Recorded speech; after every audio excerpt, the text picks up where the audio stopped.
নমস্কার বন্ধুরা, আশা করি আপনারা সবাই ভালো আছেন। শুরু হয়েছে নতুন বছর। নতুন বছর খুব আনন্দে কাটুক। আপনাদের সমস্ত ইচ্ছা, সমস্ত খুশি, সমস্ত আনন্দ পূরণ হোক এই কামনা করে আমি আমার ভিডিও শুরু করছি। আমার 6 নম্বর ভিডিওতে আপনাদের স্বাগত। বেশ কয়েকটা ভিডিওতে আমি আপনাদের সাথে দূর দূরান্তের নানান রকমের ঘটনা আপনাদের সাথে শেয়ার করেছি, কিন্তু আজকে আমি আমার পরিচিত একজনের, আমাদের পাড়ায় উনি থাকেন, আমরা ছোটোবেলা থেকে দেখে আসছি ওনাকে, ওনার মুখ থেকে শোনা একটা গল্প আপনাদেরকে আমি আজকে বলবো। হরিশ কাকু আমাদের পাড়াতেই থাকেন। ওনার ছোট ফ্যামিলি, আমরা ছোটোবেলা থেকে দেখে আসছি। উনি খুব ভীষণই সাদাসিধা, বেশি কথা বলেন না, অল্প কথা বলেন, এরকম ধরনের একজন মানুষ, ভীষণই সৎ একজন মানুষ। উনি নিজের জীবনের 30টা বছর ট্রাম চালিয়েই কাটিয়েছেন। উনি ট্রাম ড্রাইভার ছিলেন। কলকাতার রাস্তাঘাট, ট্রাম লাইন ওনার খুবই পরিচিত। এখন ওনার অনেক বয়স হয়ে গেছে, উনি রিটায়ার হয়ে গেছেন, এখন উনি বাড়িতেই থাকেন। সালটা ছিল 1987। তো উনি ডিউটি থেকে ফিরবেন, শেষ ট্রাম, রাত তখন 1:17। নভেম্বরে তখন বেশ ঠান্ডা পড়তো। আজকাল তো কলকাতার ঠান্ডা অনেক কমে গেছে, কিন্তু ওই সময় ভীষণ ঠান্ডা পড়তো। নভেম্বরের শেষের দিকে বেশ কুয়াশা আছে, ভালো ঠান্ডা। যাত্রী তখন একদমই কমে যায়, অত রাতে আর কজন যাত্রী বা থাকবে, আসা যাওয়া সেরকম করার জন্য কেউ থাকে না রাস্তাঘাটে। রাস্তাঘাট একদম ফাঁকা, কেউ কোথাও নেই, এত ঠান্ডায় কে আর কোথায় বেরোবে। তো উনি ডিপোতে ট্রামটা রেখে বাড়ি ফিরবেন। তো তখন হঠাৎ করে দেখতে পেলেন ট্রামটা তো পুরো খালি, কোনো যাত্রীই নেই। কেমন যেন একটা পেছনে হঠাৎ করে একজন যাত্রীকে উনি দেখতে পেলেন। একজন সাদা শাড়ি পরা, চুলটা খোলা একজন মহিলা ট্রামের পেছন দিকের সিটে বসে আছেন। মুখটা যেন মনে হলো উনি দূর থেকে চিনতে পারে, চেনেন, ওনার পরিচিত কারোর মুখ মনে হলো। কিন্তু হঠাৎ করে উনি ভাবলেন কে উঠলেন, আমি জানতেও পারলাম না কোথা থেকে হলো। এরকম এক্সপিরিয়েন্স তো আগে কোনো দিন হয়নি।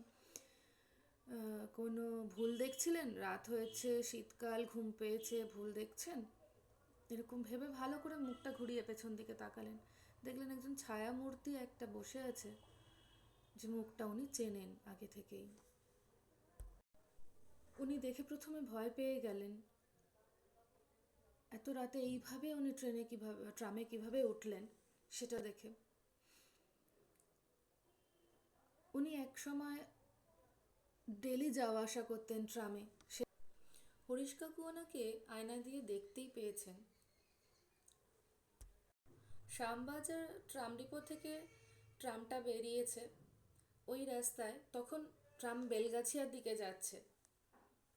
তো বেলগাছিয়ার ছাড়িয়ে যখন ট্রামটা এগিয়ে গেল, তখনই ওই মহিলা হরিশ কাকুকে বললেন, কাকু ট্রামটা দাঁড় করাবেন, থামাবেন, আমি নামবো এই পরের স্টপে।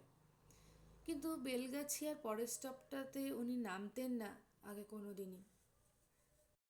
হরিশ কাকুর তো হাত পা ঠান্ডা হয়ে গেল তখন। হরিশ কাকু শুধু মাথাটা নাড়ালেন, এটা বোঝানোর জন্য যে হ্যাঁ আমি থামাবো।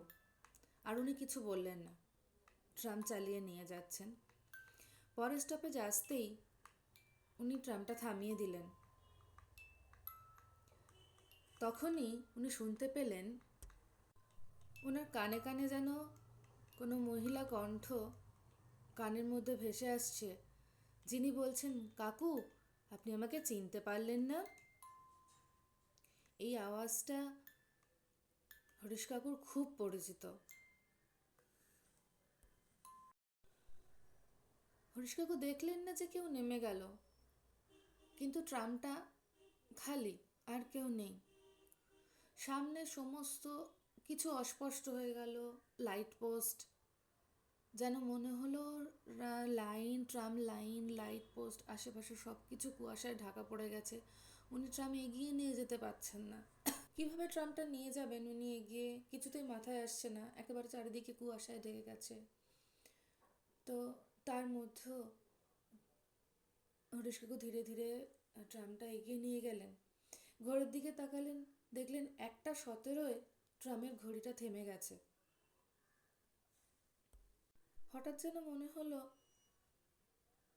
ট্রামটা ঝাঁকুনি দিয়ে থেমে গেল। তারপর আর হরিশ কাকু কিছু জানে না, হরিশ কাকুর আর কিছু মনে নেই।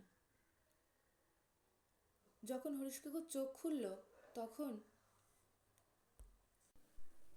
উনি সামনে দেখলেন ডিপোর লোহার গেটটা।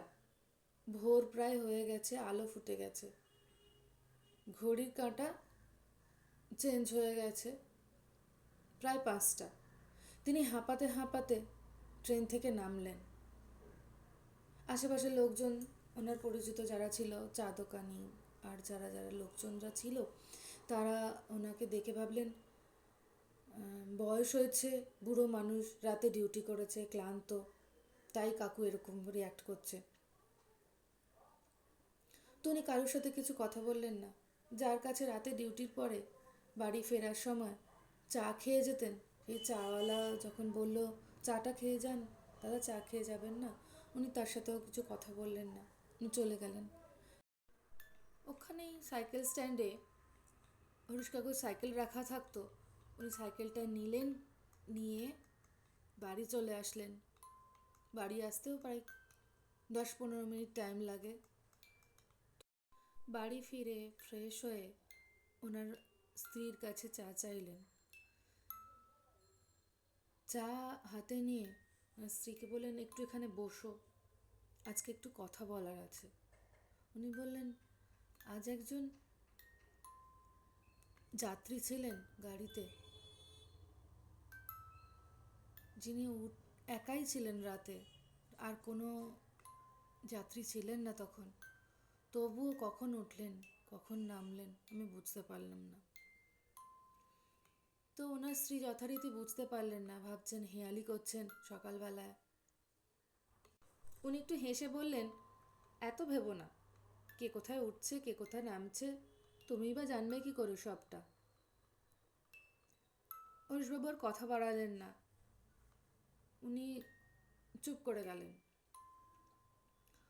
তো পরে আবার উনি ওই দিন যখন ডিপোতে গেলেন, গিয়ে খবর নিলেন, খবর নিয়ে জানতে পারলেন ওই যে মহিলার ছায়াটা উনি দেখতে পেয়েছিলেন, ওই মহিলাটি যে স্টপেজে হরিশকাকুকে রাতে নামাতে বললেন, ওই স্টপেজে একটা বাস অ্যাক্সিডেন্টে মারা গেছেন।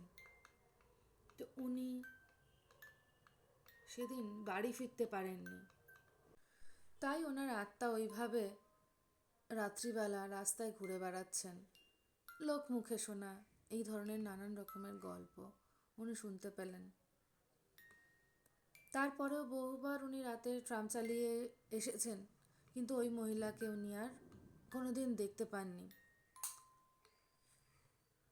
কিন্তু অদ্ভুত ব্যাপার হলো, যেদিন ওনার সাথে ওই ঘটনাটি ঘটেছিল সেদিন রাতে যখন উনি ঘুমালেন, তারপরে 1:17 ওনার আবার ঘুম ভেঙে গিয়েছিল। আর ঘুম থেকে উঠে ওনার পাশে একটা ট্রামের হলুদ টিকিট পেয়েছিলেন, যেটাতে ওই ডেট লেখা ছিল, যে ডেটে ওর সাথে ইনসিডেন্টটা হয়েছিল। হরিশ কাকু ভীষণ অবাক হয়ে গেলেন, কাউকে কিছু বললেন না, ওই টিকিটটা রেখে দিয়েছিলেন।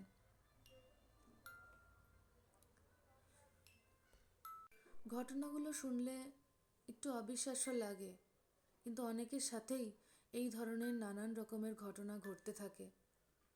কেউ বিশ্বাস করেন, কেউ বিশ্বাস করেন না। এই জন্যই আমার চ্যানেলের নাম অবিশ্বাস্য।